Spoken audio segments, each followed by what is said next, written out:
Intel is eliminating 20,000 jobs, more than 20% of its entire workforce, fueling more fears of a downturn. Keep in mind that Intel already eliminated 15,000 jobs last fall. This most recent round of firings would bring the total jobs eliminated to 35,000. But more than a downturn, which has already been happening, these firings show that Intel is a once great company now in major decline. Last year, Intel lost $19 billion, and their sales have fallen by about a third in the past 4 years. But we know why. Their chips are not as good as NVIDIA's or the other ones that you can buy in the market. Now, Oregon is expected to be the hardest hit by these layoffs. Intel employs over 20,000 people in Oregon, more than any other business in the state. Chips are Oregon's most valuable product and export. Now, even though Intel has already been in decline, the trade war is not helping it at all. Retaliatory tariffs in other countries will make Intel chips much more expensive relative to other options. This will cause Intel sales to crash even further. Intel, you're facing some bad times, but you are already in decline due to your own mismanagement. Intel has announced significant layoffs as part of a broader restructuring effort to address ongoing financial and competitive challenges. In August 2024, Intel revealed plans to reduce its workforce by approximately 15,000 employees, representing over 15% of its global staff. This decision followed a reported $1.6 billion loss in the second quarter and declining revenues over several years. The layoffs were part of a strategy to cut $10 billion in costs by 2025, with reductions affecting various departments, including sales, marketing, and administrative roles. In April 2025, under new CEO Lip Bhutan, Intel announced further cost-cutting measures, including potential layoffs of over 20% of its workforce, equating to more than 21,000 employees. These actions aim to streamline management, enhance efficiency, and refocus on engineering excellence. Despite receiving $7.86 billion in federal grants under the CHIPS Act to bolster domestic semiconductor manufacturing, Intel reported an $800 million loss in Q1 2025, with revenues of $12.7 billion. The company plans to reduce capital expenditures by $2 billion and operating expenses to $17 billion in 2025, further decreasing to $16 billion by 2026.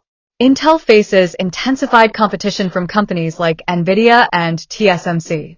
NVIDIA's advancements in AI accelerator chips and TSMC's leadership in chip manufacturing have challenged Intel's market position. Former CEO Pat Gelsinger acknowledged these challenges, noting missed opportunities in AI and manufacturing delays. The layoffs have led to employee dissatisfaction, particularly concerning forfeited stock bonuses and reduced perks. Many affected employees expressed frustration over the timing of the layoffs, which occurred before the vesting of promised restricted stock units. Intel's restructuring efforts reflect the company's attempt to navigate a rapidly evolving semiconductor industry and regain its competitive edge.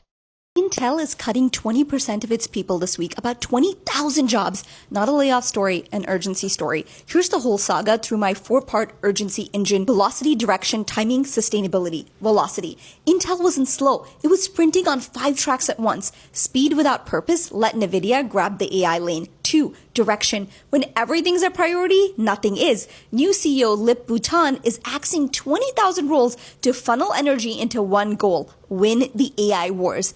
3. Timing. Missing the 7-nanometer window and the AI accelerator boom cost Intel, get ready for this, $19 billion last year. Urgency isn't about pace, it's about catching the right wave. 4. Sustainability. After years of fire drill mode, the bloated middle layer is exhausted. Now 20,000 people will pay the price. Proof that yo-yo urgency burns both careers and companies. I've seen this pattern play out across hundreds of organizations I've worked with, from Fortune 500s to startups. Urgency beats both inertia and frenzy. Discipline beats raw speed. The question every leader should be asking: are we building true urgency or just creating chaos? Because Intel proves the cost of getting this wrong. Intel's sweeping layoffs have displaced tens of thousands of employees, many of whom had dedicated years to the company's growth and success. Entire teams across sales, marketing, engineering, and administrative departments have been affected, leaving a significant portion of the workforce struggling to find new employment in a highly competitive tech industry. Beyond the immediate human impact, these layoffs reflect deeper structural problems within Intel, from technological missteps and missed opportunities in AI and chip manufacturing to leadership changes that failed to stabilize the company's long-term strategy. However, internal issues are only part of the story. Rising global tensions and the reintroduction of tariffs, particularly those impacting semiconductor equipment and materials, have put additional financial pressure on Intel and other American chipmakers. The costs of producing chips in the U.S. have sharply increased, forcing companies to reconsider investments, slow expansion plans, and, ultimately, reduce their workforce to stay afloat. Despite receiving billions in federal grants intended to boost domestic semiconductor manufacturing, Intel has struggled to balance the need for innovation with the reality of higher production costs and uncertain international markets. The result is a perfect storm.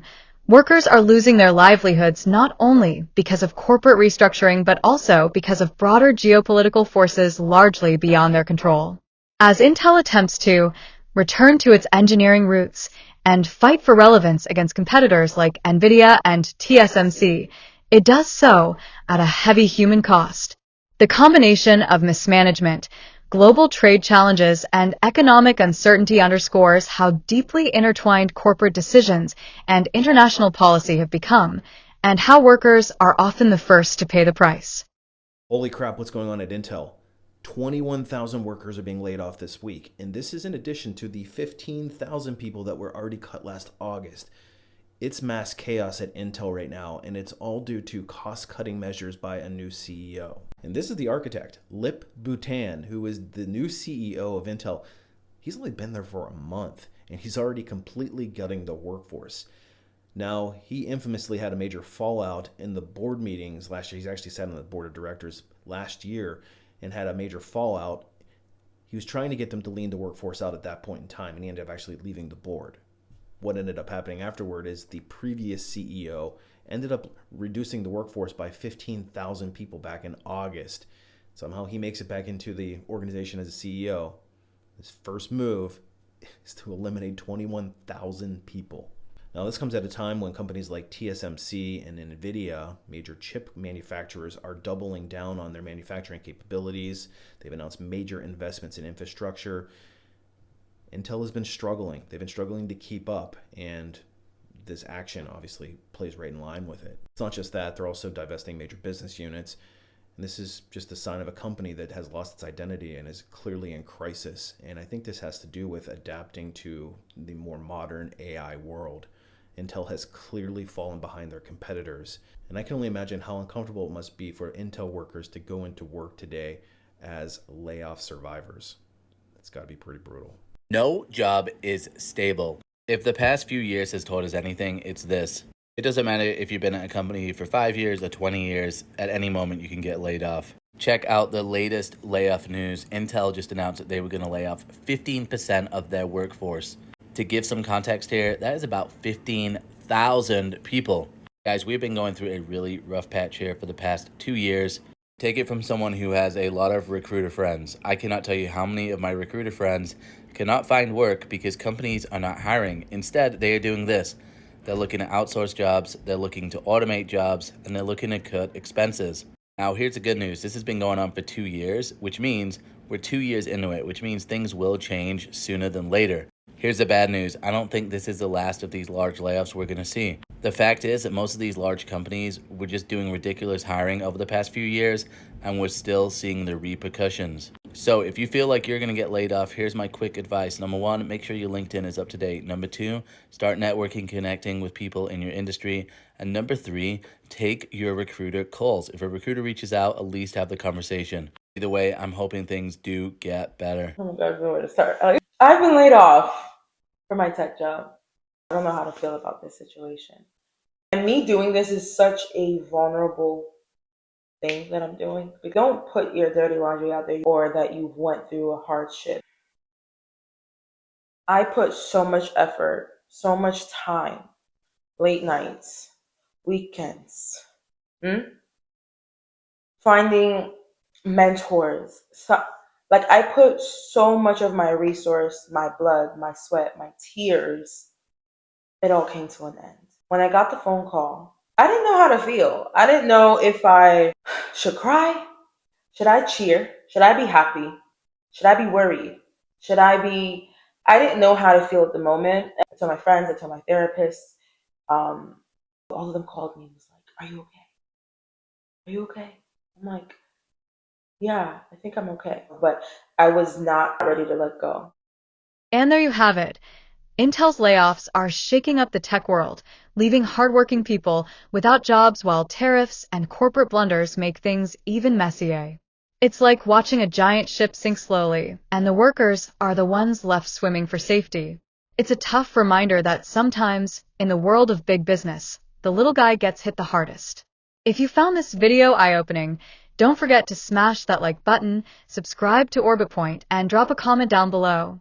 We want to hear your thoughts on Intel's situation. Are tariffs to blame? Was it poor leadership? Let's talk about it. And hey, hit that notification bell so you never miss the latest news and breakdowns we bring straight to you.